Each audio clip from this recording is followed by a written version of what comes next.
What is up? What is up? What is up, everybody? This is your boy is Nefarious, and I am here for another episode following the career of GM Neff here in NHL 25, and we are defending Stanley Cup champions with the Boston Bruins, and it's time to finally dive into the next season, which is going to be a fun one at the end of the day. The 28-29 season coming up.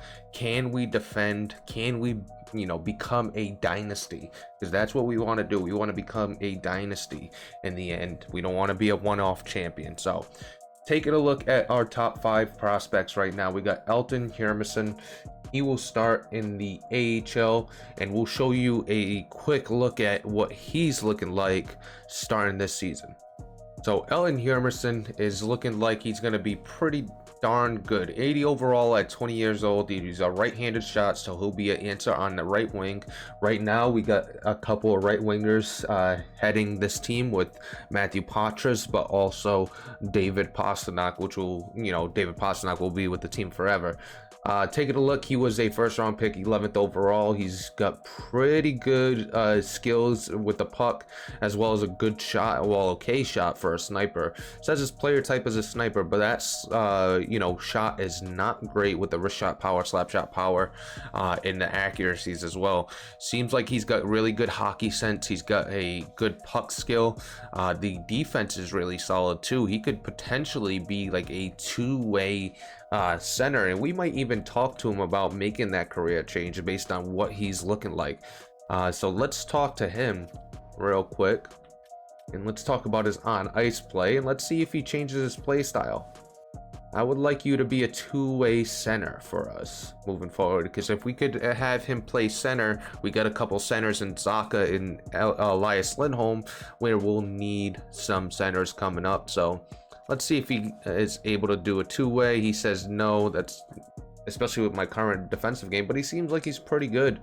So I guess he doesn't want to be a two-way center just yet, but we'll talk to him in the future. But he's pretty solid. We got Sasha Bumadini. Now, Sasha is up to an 82 overall, top 4 defenseman, 21 years old. He's going to see the NHL this season. He's an offensive defenseman right now. Pretty good defensive skills, pretty good skating as well for his size. Definitely has a powerful shot. The puck skills is okay, but definitely a developing talent. And he is being an 82 overall at a young age is a really nice piece for this team. And we're hoping that he continues to develop pretty nicely. Now getting into a couple guys that are still developing in the AHL, like Elton Hermisson, and one guy that's in the NHL. The next guy to talk about is Julian Skilly. Now, Julian Skilly is not signed with the team right now. He is a unsigned prospect. He was our 16th overall pick in 2027. He is a sniper as well on the left wing.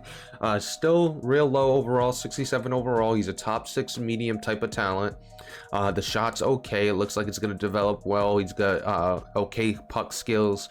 There's a lot to really, develop on this young talent. And right now he's playing in Liga, and we're hoping that League is pretty good in developing some talent. He plays against good competition. He had 8 points in 52 games last year. He had 54 games played and 19 points the year before. So it's going to be interesting to see how he develops. Right now he's our number 3 prospect. Going on to our number 4 prospect. Our number 4 prospect is Corey Walensky, a 6'4", 207-pound right wing that could also play left wing. He's got elite low potential, and he's been developing pretty nicely for somebody with low potential. You never know. It's a crapshoot with the guys with low potential, but he's developing perfectly. He's a playmaker. He was drafted in the 5th round, so this was one of the draft steals, one of the best picks we've had so far this series, and he's got really good defensive awareness. He's got really good passing as well, and could be somebody that could end up in the top 6 at one point in his career. Right now he's blocked by Matthew Patras and David Pastrnak, but his ability to move to left wing also opens a couple avenues, as we got Nikolai Ehlers and Moret Kusnedinov at the left wing slot. And Nikolai Ehlers, obviously being an older talent, is somebody that could potentially be replaced with Corey Walensky in the near future. So he's going to start off in the NHL, which is going to be a test for him, and hopefully that test doesn't hinder some of his development, because so far he's been developing real nice, and we're going to be real careful with him. If he starts to falter a little bit, we might go ahead and send him down to the AHL as soon as possible. Now, currently ranked our 5th overall prospect, you got Eric Wallenius. Wallenius is a 6'4" left-handed defenseman, 22 years old, a top 6 medium, 68 overall. Taking a look at him, you don't have a lot of information just yet. Right now, he's ranked number 5, just based on his standing with the Ottawa Senators before coming over to this team via trade. So we got to get some more information on him before we could give a full breakdown. But right now, he is our number 5 prospect. And after talking to our AI owner, we got some owner goals, as you can see in the bottom right hand corner. We got a top 4 league finish. We got a have an ELC contract, play 40 NHL games. So basically, with the top 4 league finish, that's self-explanatory. You want to be in the top 4 in the overall standings in the league. And then talking about the ELC contract, so the owner wants us to save money with some of the NHL roster decisions. So that being said, they want to have a ELC contract like Corey Walensky, play at least 40 games. Now, that being said, I think we still have Dean Letourneau on a ELC. So we have Dean Letourneau on an ELC. We have Fraser Mitten, I believe, on an ELC too. No, he's no longer on the ELC. I think Dean Letourneau is the only member right now on the ELC at a 925. Yeah, this is definitely an ELC contract. I think he'll be the only one with the Walensky, so one of those two would have to maintain the NHL roster spot, as well as Vilchinski and Boumadine. So I feel confident that we'll be able to complete that goal. We did complete 2 goals from last season, which we'll get to in a second. We're not going to talk about what the goals were, but we got to get a couple scouts from completing those goals. So taking a look, the next AI owner goal is reach conference finals. That's self-explanatory. We've got to defend that Stanley Cup championship, and at least reaching the conference finals is mandatory with the AI.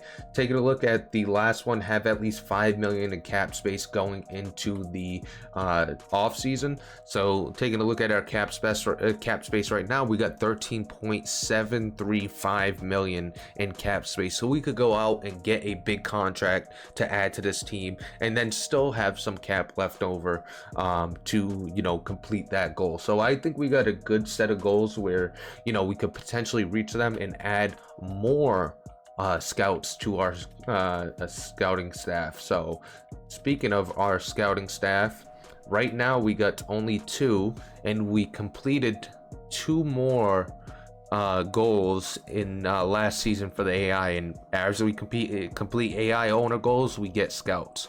We could either improve these 2 scouts or add 2 more scouts, and what I'm gonna do is actually improve one and add a scout. So we gotta improve one of these scouts. It would probably be the our scout in the QMJHL. So let's go ahead and fire the scout, and it was an E overall scout. So now we could go ahead and get a D overall scout.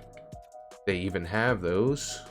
So D- would be the next, and LaPerriere would be that next scout. So we're gonna offer him a contract.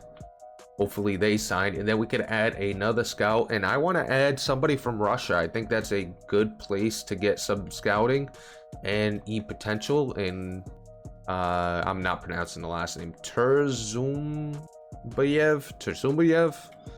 I don't know if that's how you pronounce it, but We tried our best. So we added 2 more scouts potentially. And now to talk about the preseason, what we'll be looking for in the preseason. So we got some decisions to make. That right wing slot, is Walensky going to be ready, is one of the main things when it comes to this roster, is figuring out who's going to play that third line right wing. Other than that, not a lot of stuff to really look at. You got to look at Ryan O'Reilly. He's came in to be a fourth line center for us. Is he going to be effective? We also have Brett Harrison, who will be competing with Ryan O'Reilly to see if he could be the fourth line center. We'll use the player efficiency ratings to kind of make that decision. Rogowski's not in the competition. We're just getting development for him. Zetterlund is somebody that's in competition. He could be the third line right wing or fourth line right wing based on what's going on. Other than that, not a lot going on for position battles. We kind of have our defense set up. Dingle's not ready. Bobrovsky's not ready. Van Riemsdyk is an interesting one. Is he going to be good enough? He's a right-handed defenseman. Can he play over Pietrangelo or Rinzel? You know, that's the 2 questions that we have. And we want to get him in a lineup just so we can get an idea of how good he is as well. So that's the storylines going into preseason. Without wasting too much more time, I'm going to go ahead and sim the preseason, and we'll talk about some of the performances this preseason. So we got one of the scouts in Daniel LaPerriere. He's going to sign for us, and so is Igor. We'll call him Igor just to save from the lack of knowing how to say his last name. We'll call him just Igor. Let's talk about preseason. What do we want to achieve in the preseason? So we want to be a good defensive team. What I want to improve, we could also improve the teammate morale if we really want to. But let's improve the 5 versus 5. You get some puck control, defensive awareness, offensive awareness, and you lose some speed. We do lose speed. I'm okay with that. Now let's talk about a season goal. We should compete for the cup. I agree with that. Perfect. So we're all set. Had our conversation with our coach. Now it's time to get into the sim. All right, with preseason finally over, we're here to evaluate some of these players, and the best player in preseason was Ryan O'Reilly, barely, with a 60.87. He was good offensively with 69.22 and solid defensively with a 52.51. Brett Harrison, the man he was competing against, a 60.71 and a 32.83 and a staggering defensive rating of 88.58. So he was really good defensively, which makes me think, will he take the fourth line left wing for the start of the season over Edstrom, who right now is penciled in for that fourth line left wing? So we'll probably have Brett Harrison in the NHL. I believe it's Brett Harrison. Am I pronouncing his name wrong? Yeah, so it was Brett Harrison. I was right on that. He had a really good preseason, like I just mentioned, competing with Ryan O'Reilly, and could potentially take that left wing spot to start off on the fourth line. Then you had Corey Walensky, who you wanted to get a better view of in the NHL. He had a 53.64, 62.06, and a 45.22, so effective in all 3 zones. And we're going to have him play right wing for sure. Kusnadinov, we already know who he is. We had a little bit of a position battle with Rinzel. Well, not Rinzel. Rinzel was going to be that number 2 defenseman, and he had a really good performance in the preseason.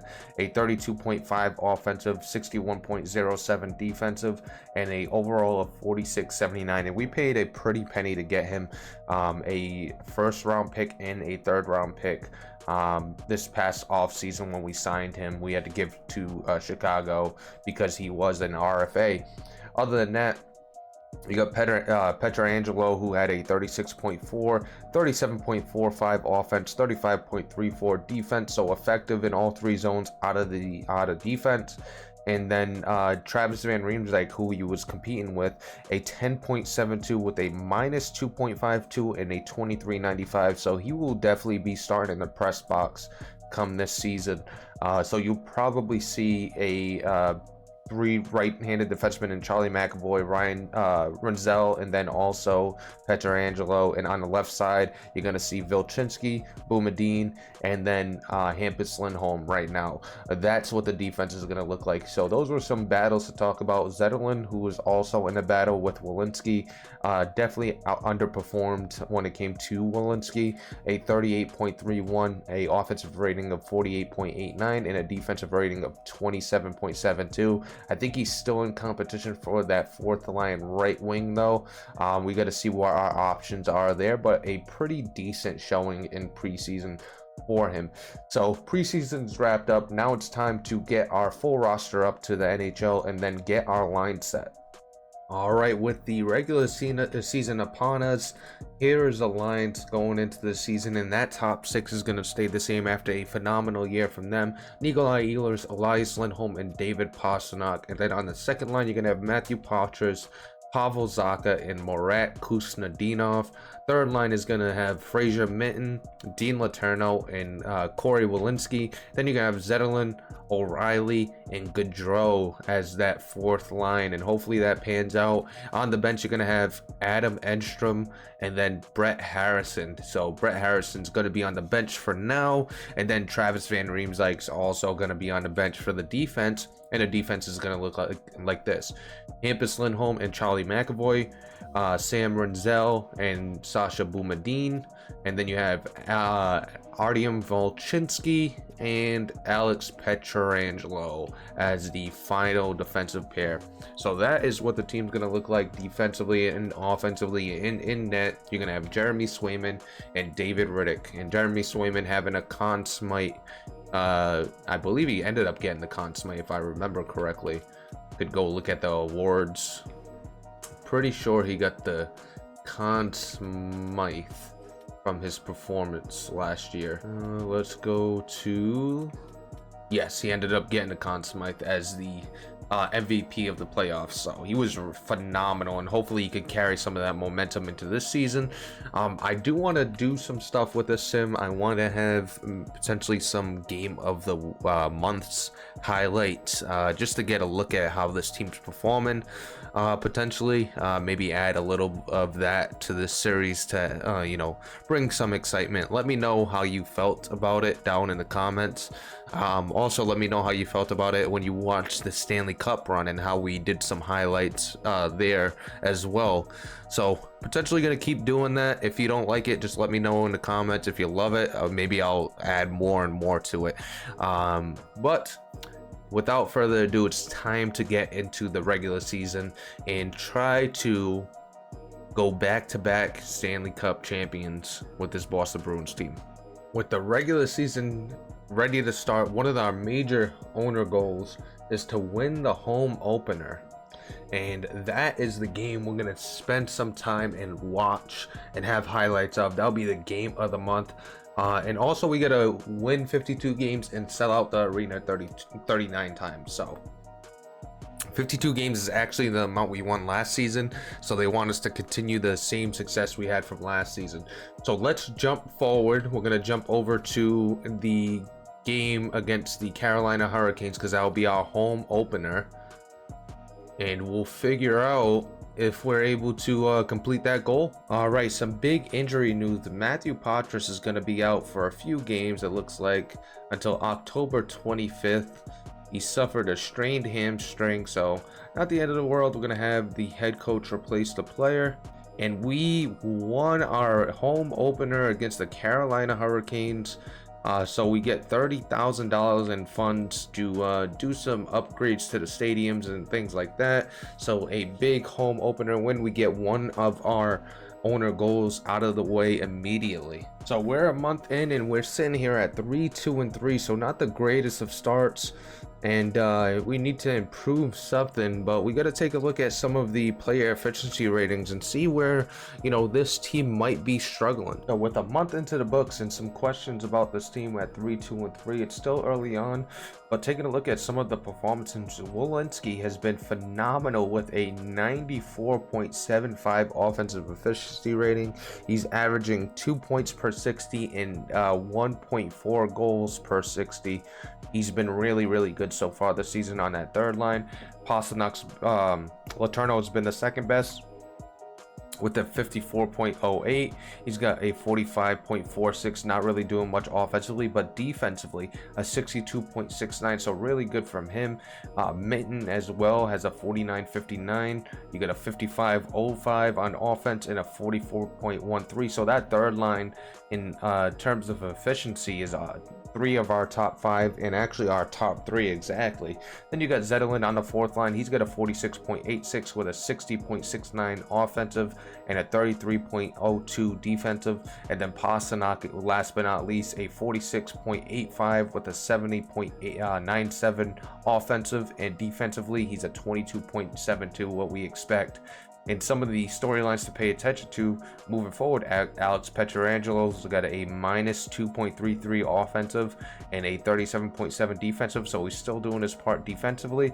Gaudreau as well, a 9.64 player efficiency rating with only a 17.71 and a 156 defensively. So will he be out of the lineup sooner rather than later? We'll probably give it one more month to really evaluate how people are performing. But taking a look, Ryan O'Reilly, terrible defensively. Zaka's been terrible defensively. Hampus Lindholm has been pretty bad offensively. The rookie Boumadine, the offense isn't there and the defense is okay but not great. Taking a look at Vilchinski as well, really bad offense as usual, but a really good defensive game, so he's been good there. And we could make some changes to the lineup just based on some of this information. Kustadinov not being as effective defensively as he once was, but still having a good offensive year. So we'll see if he changes some of his numbers and things like that. But that is the story with the efficiency ratings. I'm gonna make some lineup changes and then we're gonna jump into the next month.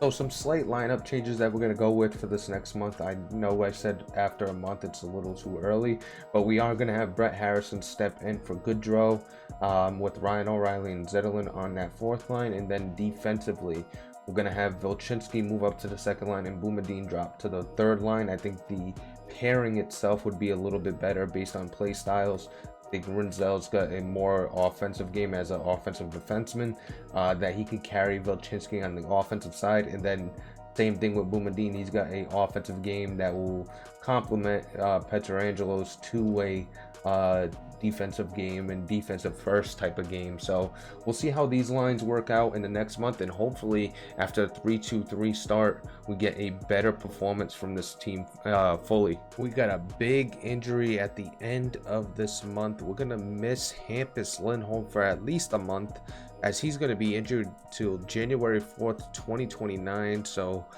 it's going to be a tough injury to deal with. Our number one pair defenseman is going to be down for an extended period of time.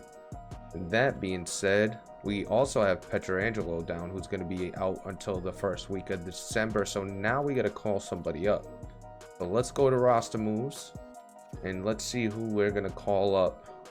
So we are going to call up a left-handed defenseman. We got Frederick Brunet and we got Warner, who both play left and right-handed defenseman, or I mean left D and right D. You got the two-way defender in Maximus Warner, and then you got Frederick Brunet, who's a two-way defender as well. He's a +10 with 6 assists and 15 games played, and Warner is a +9 with 8 points, 13 penalty minutes, and 15 games played.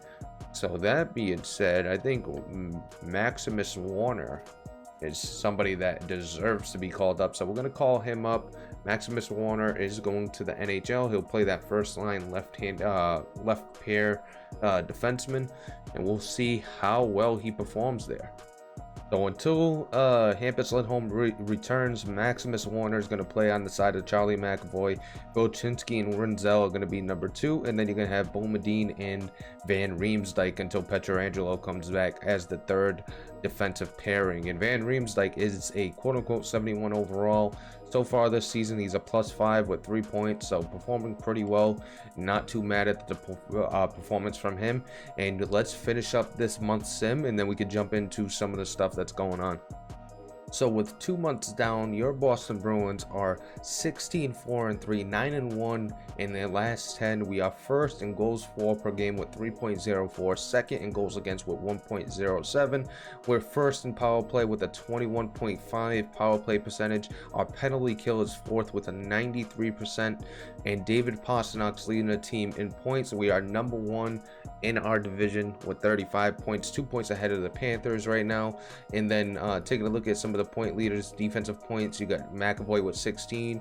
Pasternak got the most goals, most assists is Charlie McAvoy, and Corey Walensky with 9 points so far this rookie season. So pretty decent. Taking a look at the league leaders, you got Austin Matthews leading the league with points, 26 and 21 games. You got William Nylander behind him, Jesper Bratt, Jack Eichel, Sam Reinhart. You got Jake Robertson, Nico Hischier, Kempe, Rantanen, and Chernagovich. When it comes to the goal leaders, Sam Reinhart's leading with 13 goals so far this season. You have Nylander, Kempe, Matthews, and Hischier in the top 5. Pasternak with 10 is number 6, and then Zacha with 10 is tied for number 6 at number 8. Taking a look at the assist leaders, you have Jason Robertson. I said Jason Robertson leading the league with assists with 16. He's tied with Jesper Bratt at number 2 with 16. You got Austin Matthews with 15, Jack Eichel number 4 with 15, and Charlie McAvoy in the top 5 with 14, tied with a bunch of other players there at number 5. Take a look at the goalies wins leaders. You got Jeremy Swayman, who potentially could be going for his first Vezina. So far in 20 games played, 14 wins, a 944 save percentage, and a 155 goals against average. So we had a struggling start, or a start we were worried about going into the second month, 3-2-3, but we didn't overreact. We made slight changes to the lineup, and now we're sitting here at 16-4-3 going into our second sim. But hopefully, it's a good sim and we're able to, get things going there. But that's going to do it for this episode. I hope you're enjoying the content. If you are, please like, comment, and subscribe. My name is Nefarious, and I am out of here.